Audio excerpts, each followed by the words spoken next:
Good morning, everyone. As you can see by the scenery behind me, I'm no longer in Quartzsite. I'm actually now in southeastern Arizona, and today I've got some pretty cool stuff planned. So we're actually on the trail headed to our first stop right now. All right, so we have reached our first destination, and as you can tell, it's dark, and I don't know if you can hear me echoing, but we're in a cave. Okay, so we are in Coronado Cave. We are in the Coronado National Monument. As you can see up there is the entrance where we came in. One of my daughters with me, and my other one up there. But this is a completely undeveloped cave. There are no lights and no stairways. And this is pretty cool. It is massive in here, absolutely massive. So we're in the first big main room. From what I read, there is multiple rooms. So let's go in and do some exploring. As you venture into this remarkable 600-foot limestone cavern, you're witnessing the results of carstification, a process where slightly acidic rainwater gradually dissolved the calcium carbonate rock over thousands of years. The chambers and passages around you took shape during the Pleistocene era, when this region experienced significantly wetter climate conditions than today, though the cave continues to slowly evolve even now. Notice the black markings on the cave walls. These are historic graffiti dating back to 1890. Burned into the limestone with candle flames by early visitors. Although not appealing to everyone, the National Park Service protects these markings as cultural artifacts and preserves them as part of the cave's documented history. Archaeological research reveals prehistoric humans primarily utilized just the entrance area where natural light penetrates. Interestingly, despite being named for the famous explorer Francisco Vázquez de Coronado, never actually visited this specific cave during his landmark 1540 to 1542 expedition. The cave simply earns its name from being located within the Coronado National Memorial, which commemorates how his journey forever changed the cultural landscape of the American Southwest. As you explore today, you're walking through both geological time and human history in one of Arizona's most accessible natural wonders. So it appears we have found the end of the cave, and there's actually a little air hole you can get back out. Yeah, I don't think you could get out there, but definitely providing some fresh air down in here.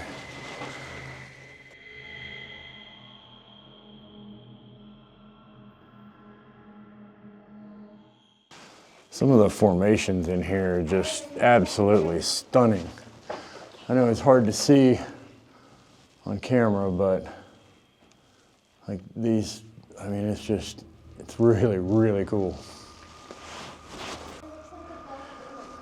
All right, so we're headed back to the entrance now. I have to say it was pretty neat being able to come into a completely undeveloped cave. Definitely you want to be careful while you're in here. There are some side tunnels, some places you can slip and fall. A lot of the rock coming in is very slippery because it is all like a calcium formation. So, but we'll meet you guys at our next stop.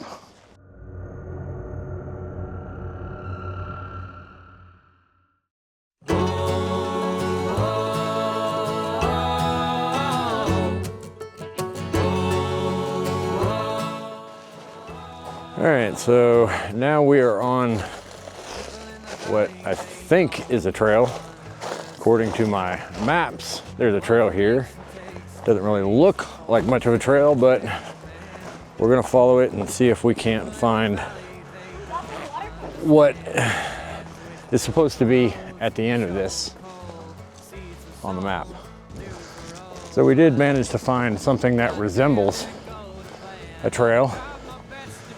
This clearly does not get hiked very often, and it appears I've just lost the trail. Mountain sky, tell me why do I have to try so hard to get by? I've been eking out, seeking out, just scraping as I go.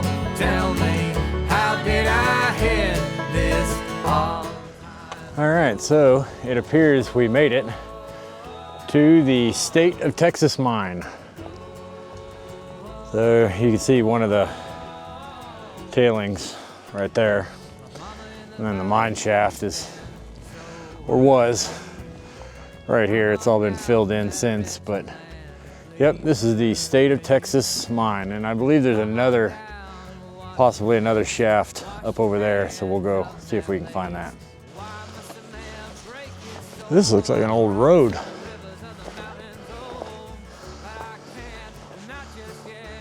So apparently this was a pretty big mine, because there is several tailings here. There's this tailing here. There's tailing there. I don't know if you can see it there or not. But there's a tailing that has something, a bench or, I don't know, right in the center of the frame. See if we can get up there and check it out and see what it is. This late 1800s operation extracted copper, lead, and silver from the Huachaca Mountains during Arizona's mining boom. Though small compared to other regional mines, it represents the rugged prospecting spirit that shaped the borderlands. Today, its preserved entrance stands as a reminder of southern Arizona's industrial heritage. So I take it we have reached the shafts. As you can see, very barricaded, pretty much closed up. This looks like the other entrance.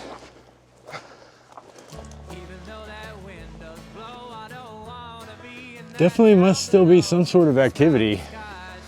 I don't know if you guys can see the PVC pipes over there. This power cable that comes in and goes down into the hole. And then there's a solar panel right over there.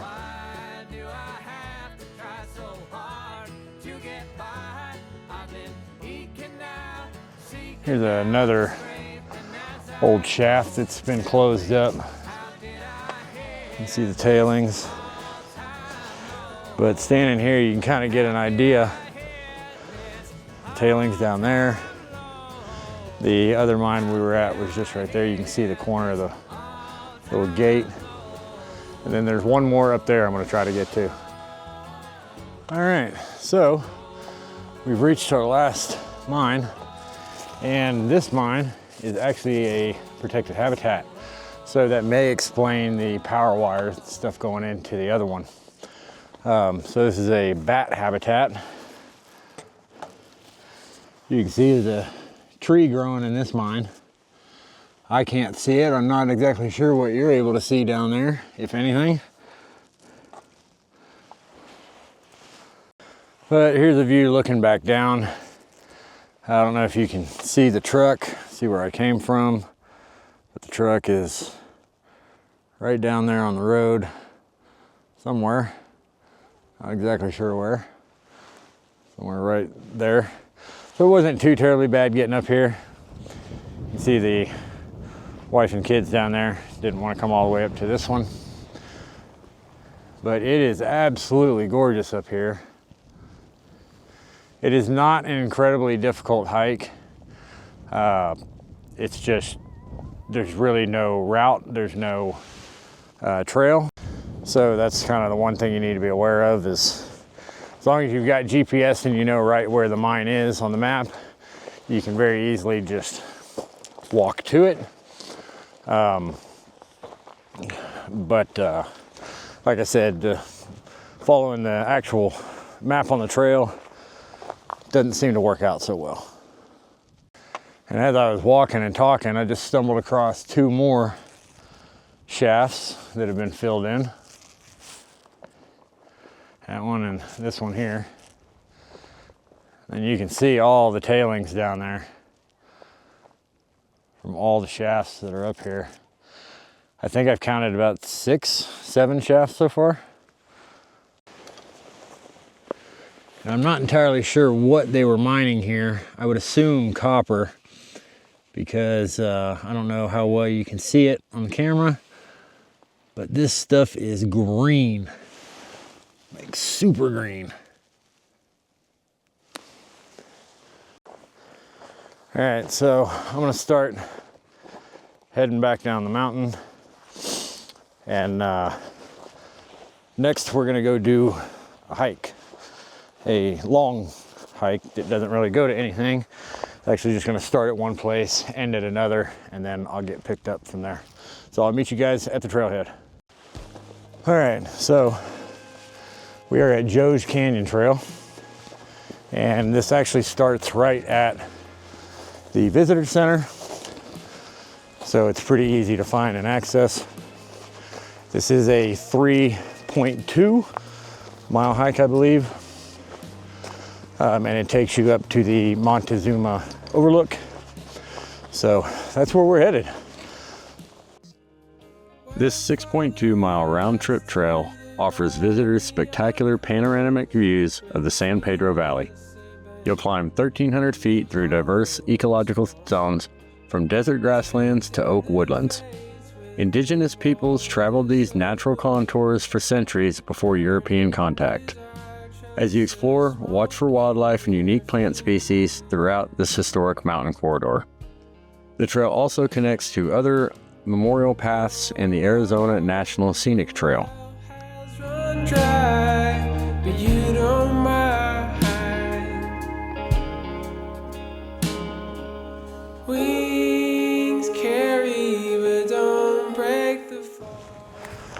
All right, so we made it to the ridge, and man, it is gorgeous up here.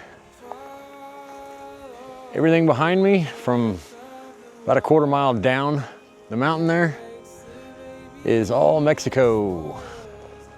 So this is all Mexico down here. I think if we get a little closer to the edge here, we might even be able to see the border fence. So I don't see that you can see it from here, but the border's right over there. I do know there's that road there where it connects on the other side. There's actually the border monument that you can go visit. We won't be doing that today.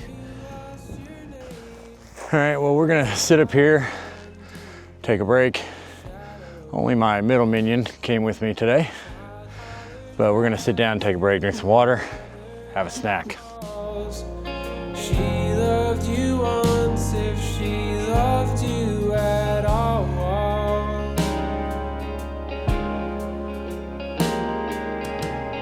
Oh, the well has run dry, but you don't mind. All right, I actually didn't have to walk down the hill. I'm not sure if you guys can see it or not, but the border wall is right there. That little black nub. That's where the fence ends. So all this down in here, there's no fence. And then the fence starts back up again on the other side. Have we lost ourselves? Ooh.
You can extend today's adventure by adding the Coronado Peak Trail to your route.